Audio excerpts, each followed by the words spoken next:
So in the last hour, a D.C. judge heard closing arguments for two teenage girls who police say were involved in the murder of a D.C. man right here, Reggie Brown. Investigators say in October of last year, a group of 5 teenage girls brutally beat the 64-year-old man to death in an alley off Georgia Avenue in Northwest. Now, that was a random attack and it was all caught on camera. Our Rafael Sanchez-Cruz was inside the courtroom during closing arguments today. And Rafa, tell us more about what happened.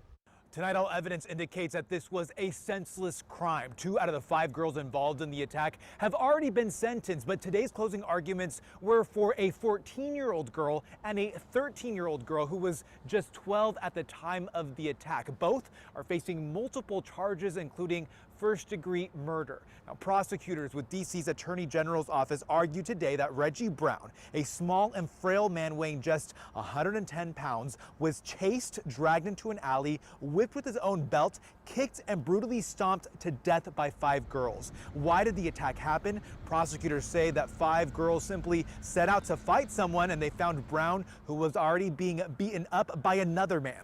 Prosecutors are heavily weighing on a 55-second video that was recorded by the girls and posted on Instagram. The video captures part of the brutal attack and the girls walking away from the scene celebrating. Days later, the girls talked about the incident on social media, saying they never meant to kill Brown.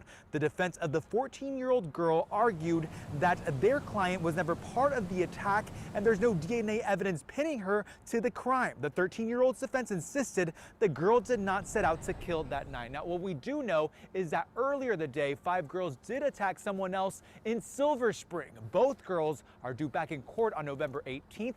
That's when a D.C. judge will determine if they're guilty or they're innocent. A 5th girl is still awaiting trial. Outside of D.C. Superior Court, Rafael Sanchez-Cruz, WUSA 9.